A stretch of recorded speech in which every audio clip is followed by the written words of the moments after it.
Hi అండి, అందరికీ నమస్కారం. జై శ్రీరామ్.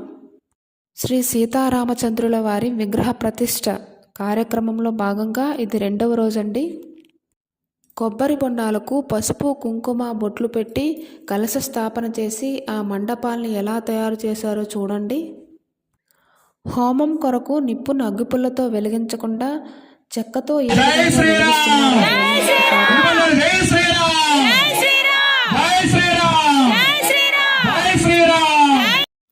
ఆ చెక్కల రాపిడితో అగ్నిని పుట్టించడానికి ఎంతగానో ప్రయత్నించారండి పంతులు గారు హోమం కొరకు. చూడండి పొగ ఎలా వస్తుందో. ఆ రాపిడితో వచ్చిన మంటతో వెలిగించారండి ఆ హోమాన్ని. శ్రీ సీతారామచంద్రుల వారి విగ్రహ ప్రతిష్ఠ కొరకు కూర్చున్న ఈ 4 దంపతులు ఎంతో నిష్టగా ఉండాలండి. ఉల్లి వెల్లుల్లి తీసుకోకుండా ఒకే పూట తింటూ భూశయనం చేస్తూ ఉండాలండి. ఆడవారు ఎరుపు రంగు చీరలు, మగవారు పసుపు రంగు వస్త్రాలు ధరించారండి. ఈ 3 రోజులు ఒకే వస్త్రాలను వేసుకోవాలండి నీటిలో ముంచి. ఎంతో నిష్టగా ఆ స్వామివారి కార్యక్రమాన్ని నిర్వర్తిస్తున్నారండి. అగ్ని వెలిగించాక హోమాన్ని స్టార్ట్ చేశారండి.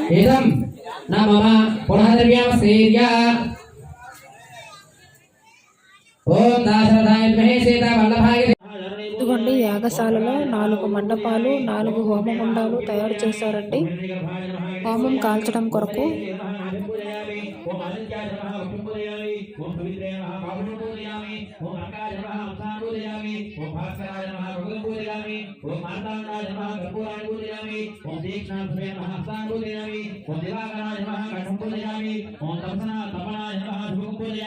ముందు వీడియోలో పసుపు నీటితో విగ్రహాలను అభిషేకించారని చెప్పాను కదండి. ఆ కుండి అభిషేకపు నీటితో నిండిపోయిందండి. అభిషేకపు పసుపు నీటిని పువ్వులను రెండింటినీ తోడేసి మా ఊరి వారందరినీ పాలు తెమ్మన్నారండి. ఆ పాలతో అభిషేకించామండి విగ్రహాలను. పాలతో అభిషేకించిన శ్రీ సీతారామచంద్రుల వారి విగ్రహాలను శుభ్రం చేసి లోపలికి తీసుకొచ్చి మండపం ఏర్పరిచి దాని మీద పెట్టారండి ఆ విగ్రహాలన్నింటినీ. విఘ్నేశ్వరుడు, శ్రీ సీతారామ లక్ష్మణ సమేత శ్రీ ఆంజనేయ స్వాముల వారి విగ్రహాలండి ఇవి. సాయంత్రం 4 గంటల తర్వాత ఎవరి శక్తి అనుసారము పళ్ళు పువ్వులను తెమ్మన్నారండి. తెల్లటి వస్త్రం పరిచి దాని మీద నవధాన్యాలు పోసి దాని మీద మళ్ళీ తెల్లటి వస్త్రాన్ని పరిచారండి. ఆ తర్వాత ఒక పరుపు వేసి దాని మీద ఈ విగ్రహాలను పెట్టారండి లైన్గా. చుట్టూ కలశాలు పెట్టారండి. మేము పట్టుకెళ్ళిన పళ్ళన్నింటినీ ఆ విగ్రహాల మీద వేయమన్నారండి. వేసిన తర్వాత మళ్ళీ వస్త్రం పరిచారండి ఆ విగ్రహాల పైన. ధూపం వేశారండి.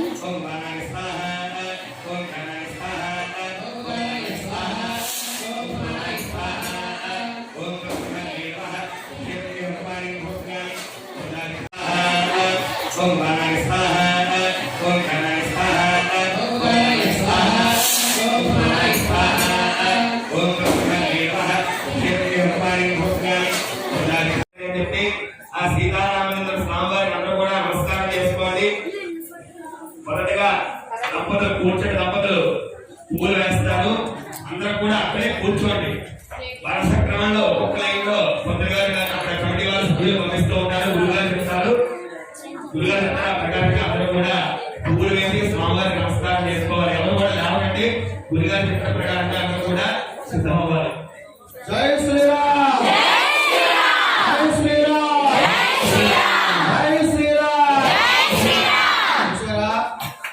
మన భారతదేశము సంస్కృతికి సాంప్రదాయాలకి చెప్పి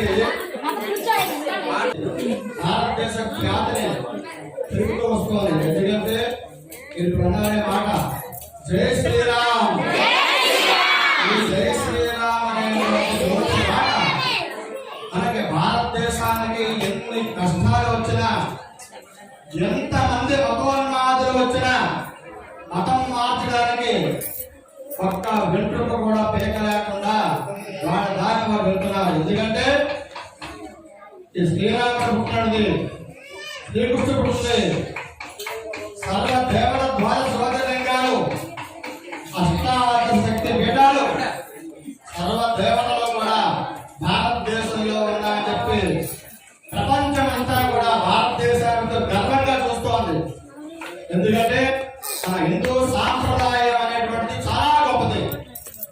గ్రామాల్లో కూడా రామాలయం, ప్రతి గ్రామంలో జై బజరంగ హనుమాన్ విగ్రహాలు, అలాగే ఎవరి శక్త్యానుసారం గ్రామ దేవతలు, ఇష్ట దేవతలు, అలాగే శివాలయాలు, వైష్ణవ సాంప్రదాయ ఆలయాలు, ఎన్ని మతాలు మనలో మనకి వైష్ణవ సాంప్రదాయం, శైవ సాంప్రదాయం అయినా సరే అదంతా హిందూ మతంలో వచ్చింది. కాబట్టి మన హిందూ మతం కూడా ఇటువంటి భక్తి శ్రద్ధలతో, ఇటువంటి మహత్తరమైన కార్యక్రమాల్లో ఆ భగవంతుడు నామస్మరణ చేయడం వలన ఆ భగవంతుడు తాలూకా శక్తి ఇంకా పెరుగుతుంది. ప్రస్తుతం కలియుగం. ఈ కలియుగం అంటే కలి అనగానే గొడవలు. మనం చేసే దైవిక కార్యక్రమాలను ఆటంకం పెట్టడానికి ఏదో ఒక రకమైన రూపంలో ఈ పరపురుషుడు జీవరాశులు కానీ మనలో మనకే వైషమ్యాలను కానీ కల్పించి కొన్ని కార్యక్రమాలకి ఇబ్బంది కలిగించినప్పటికీ కూడా హైందవ సంస్కృతి సాంప్రదాయాలలో ఈ యొక్క శివ కేసులు భేదం లేకుండా ఈ రామాలయం, శైవ క్షేత్రాలలో శివాలయ అమ్మవారు మొదలుగా గల దేవతలకి నిత్యం కూడా మన దేవాలయం, మన గ్రామాల్లో పూజించబడుతుంది. కాబట్టి దైవ శక్తి పెరుగుతోంది. దైవ శక్తి పెరగడం వల్ల మనలో ఉన్నటువంటి కల్మష రుగ్మతలన్నీ కూడా తీసివేసి మనకి సరైనటువంటి అవగాహన మనలో మనం కల్పించి చక్కమైన దారిని మనకి చూపించి మన జీవన ఉత్పత్తికి, జీవన విధానానికి కూడా మంచి ప్రవర్తనాలు. కాబట్టి ఇటువంటి మహత్తరమైన కార్యక్రమం ప్రతి గ్రామాల్లో జరుగుతుంది. అలాగే మీ తల్లుగోడ అనేటువంటి గ్రామం చేసుకున్న వలన ఆ భగవంతుడు ఎప్పుడు కూడా మనలో మనకి కల్పించిన ఆకలిస్తుంది, నీ ఊరు వస్తాను, నీ ఇంటికి వస్తాను, భోజనం పెట్టడం అడగడం. మనలో మనకే చైతన్యంగా తయారు చేసి మన గ్రామంలో కూడా మంచి రామాలయం ఉంటే బాగుంటుంది. రాముడు శాంతపరుడు కాబట్టి ఆ యొక్క శాంత స్వభావాలని, రాముడు తాలూకా లక్షణాలని, రాముడిని చూసుకుంటే రాముడిలోని ఒక కొడుకుగా, ఒక అన్నగా, ఒక భర్తగా, ఒక రాజ్య పరిపాలన రాజుగా అన్ని రకాల కూడా ఒక పురుషుడి కూడా శ్రీరాముడి దగ్గర ఉన్నాయి. అలాగా సీతాదేవి ఒక స్త్రీ దగ్గర మంచి లక్షణాలు కూడా సీతాదేవి దగ్గర ఉన్నాయి. కాబట్టి ఆనాటి నుండి ఈనాటి వరకు రామరాజ్యం, రాముల వారి తాలూకా సీతారాములాగా కలిసి ఉందని చెప్పి జీవించడం కూడా జరుగుతుంది.